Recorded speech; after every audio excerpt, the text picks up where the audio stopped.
നമസ്കാരം. ഞാനും എൻ്റെ ഒരു സുഹൃത്തും കൂടെ വേറൊരു സുഹൃത്തിൻ്റെ വീട്ടിലൊരിക്കൽ പോകാനിടയായി. അപ്പോൾ അവിടെ ചെന്നപ്പം അവൻ്റെ വീട്ടിൽ ഒരു കൊച്ചുമോള്, ഒരു 4-5 വയസ്സുണ്ട്. ആ മോള് വന്നിട്ട് ഇങ്ങനെ ഓരോ കുസൃതി ചോദ്യങ്ങൾ നമ്മൾ ചോദിച്ചുകൊണ്ടിരിക്കുകയാണ്. അപ്പം എൻ്റെ ഈ സുഹൃത്തെന്ന് പറഞ്ഞു കഴിഞ്ഞാൽ ഒരു സമയത്ത് അവനറിയാൻ വയ്യാത്ത കടങ്കഥകളില്ലായിരുന്നു. ഭയങ്കര ആക്റ്റീവായിരുന്നു. ഒത്തിരി കടങ്കഥകളും കുസൃതി ചോദ്യങ്ങളും ഒക്കെ അവനറിയായിരുന്നു. വളരെ എന്താ പറയുക, ബ്രില്യൻ്റ് ആയിട്ടുള്ളൊരു പയ്യൻ, ഒരുപാട് തമാശകളൊക്കെ പറയുന്നൊരു പയ്യൻ. അപ്പോൾ ഇവൻ്റെ അടുത്താണ് ഇവൾ വന്ന് ഇതിങ്ങനെ ചോദിക്കുന്നത്. ഞാൻ വീട്ടിൽ ചെന്ന ആ വീട്ടിലെ വ്യക്തിയോട് ഇങ്ങനെ സംസാരിച്ചുകൊണ്ടിരിക്കുകയാണ്. അപ്പോൾ എനിക്ക് കേൾക്കാം ഇവർ തമ്മിൽ സംസാരിക്കുന്നത്. അപ്പോൾ ആ മോളിങ്ങനെ ഓരോ ചോദ്യങ്ങളൊക്കെ ചോദിക്കുന്നു. ഇവന് ഉത്തരം അറിയത്തില്ല. അപ്പോൾ പുതിയ പിള്ളേരാണ്, പുതിയ ഒരുപാട് ചോദ്യങ്ങളൊക്കെ അവരുടെ കയ്യിലുണ്ടല്ലോ. അപ്പോൾ ഇവൻ അറിയത്തില്ല. അയ്യോ അങ്കിളെ അറിയത്തില്ലയോ, ഇതാണ് എൻ്റെ ഉത്തരം. അങ്ങനെ അടുത്ത ചോദ്യം ചോദിക്കുന്നു. അവനിങ്ങനെ അയ്യോ അതാണോ ഇതാണോ എന്നൊക്കെ പറയുന്നു. അതൊന്നും അല്ലെന്ന് അവൾ പറയുന്നു. അവളതിൻ്റെ ഉത്തരം പറയുന്നു. ആഹാ എന്നാ ചിരിക്കുന്നു. അയ്യോ ഈ അങ്കിളിനൊന്നും അറിയത്തില്ല എന്നൊക്കെ പറയുന്നു. അപ്പം ഞാനിങ്ങനെ അവനോട് ആ വീട്ടിൽ അവനോട് സംസാരിക്കുന്നുണ്ടെങ്കിലും ഈ കുഞ്ഞും എൻ്റെ കൂട്ടുകാരും തമ്മിൽ സംസാരിക്കുന്ന സംസാരം ഇടയ്ക്ക് കേൾക്കുന്നുണ്ട്. അങ്ങനെ ഇരിക്കുമ്പോൾ ഇവൾ ചോദിച്ച ഒരു ചോദ്യം എനിക്കറിയുന്നൊരു ഉത്തരവാണ്.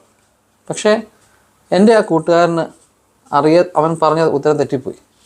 അപ്പോൾ ഞാൻ വിചാരിച്ചിട്ട് ഇവൻ ഇത്രയും അറിയത്തില്ലയോ, അത് പണ്ടത്തെ ആ ഒരു എന്താ പറയുക എനർജി അവൻ്റെ പോയോ എന്ന് കരുതി. എന്നാൽ ഈ ഞങ്ങൾക്കിടയിൽ ഈ അടുത്തിടയ്ക്ക് ചോദിച്ച ഒരു ചോദ്യം, ഈ കുഞ്ഞ് ചോദിച്ച ഒരു ചോദ്യം, ഞങ്ങളുടെ സുഹൃത്തുക്കിടയിൽ അവൻ ഞങ്ങളോട് ചോദിച്ച ഈ അടുത്തിടയ്ക്ക് ഞങ്ങളോട് ചോദിച്ചൊരു ചോദ്യം ഈ കുഞ്ഞ് അവനോട് ചോദിച്ചു. അപ്പോഴും അവന് വേറെ ഒരു ഉത്തരവാണ് പറഞ്ഞത്. അപ്പോൾ എന്നെ അത് ശരിക്കും ഞാൻ അതിശയിപ്പിച്ചു. ഞാൻ അവനെ ഇങ്ങനെ നോക്കി, എന്താടാ നീ ഇങ്ങനെ ഉത്തരം പറയാൻ തെറ്റാണ് അവൻ.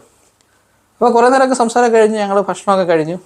ഞങ്ങൾ വീട്ടിലേക്ക് വരുമ്പോൾ ഞാൻ അവനോട് ചോദിച്ചേട്ടാ, നീ ആ കൊച്ചു ചോദിച്ച ചോദ്യങ്ങൾക്കൊന്നും നീ ഉത്തരം പറഞ്ഞില്ലല്ലോ, നിനക്കൊന്നും അറിയാവുന്നതല്ലായിരുന്നു, നീ ഇടയ്ക്കൊക്കെ പറയുന്നതാണല്ലോ എന്ന് എന്നോട് പറഞ്ഞിടാ. അവൾ ചോദിച്ച എല്ലാ ചോദ്യങ്ങൾക്കും ഉത്തരം എനിക്കറിയാവുന്നതാണ്. പക്ഷേ ഞാൻ ഉത്തരം പറഞ്ഞു കഴിഞ്ഞാൽ അതല്ല ആ കുഞ്ഞ് പ്രതീക്ഷിക്കുന്നു. ആ കുഞ്ഞിൻ്റെ മനസ്സിൽ എന്താ സംഭവിക്കുന്നത്, അവൾ ചോദിക്കുന്ന ഒരു ചോദ്യം വലിയൊരു ചോദ്യമാണ്. ഇപ്പം ഞെട്ടില്ല വട്ടയില, പപ്പടമാണെന്ന് എല്ലാവർക്കും അറിയാം. പക്ഷെ ഞെട്ടില്ല വട്ടയില എന്ന് പറഞ്ഞാൽ നമ്മൾ വേറെ ഉത്തരം പറയണം. അത് കുഞ്ഞ് നമുക്ക് തരുന്നൊരു ഇൻഫർമേഷനായിട്ട് അതവൾ പറയുമ്പം അവൾക്ക് കിട്ടുന്ന ഒരു അംഗീകാരം, അല്ല അവൾക്ക് കിട്ടുന്ന ഒരു സന്തോഷം, നമുക്കതിനപ്പുറമായിട്ട് ഒന്നും കൊടുക്കാൻ പറ്റില്ല. ശരിക്കും പറഞ്ഞാൽ എന്നെ അധികം വളരെയധികം ചിന്തിപ്പിച്ച അവൻ്റെ ഒരു തീരുമാനമാണ്, അവൻ്റെ ആ ഒരു ആശയം.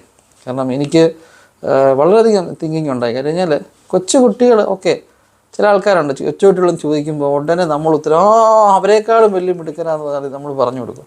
പക്ഷേ ആ കുഞ്ഞുങ്ങളെയൊക്കെ എന്ത് സന്തോഷമുണ്ട്. അതേസമയം നേരെ തിരിച്ചും നമ്മളൊന്ന് പറഞ്ഞു നോക്കി, നമുക്കറിയത്തില്ല, ആ കൊച്ചു കുഞ്ഞുങ്ങൾ നമുക്ക് പറഞ്ഞു തരികയാണ്.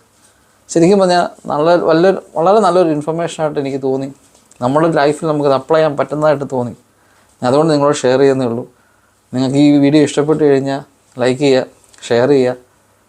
ചാനൽ ആദ്യമായിട്ടാണ് കാണുന്നതെങ്കിൽ ഫോളോ ചെയ്യാൻ ശ്രമിക്കുക. നമുക്ക് അടുത്തൊരു വീഡിയോയിൽ വീണ്ടും കാണാം. Thank you.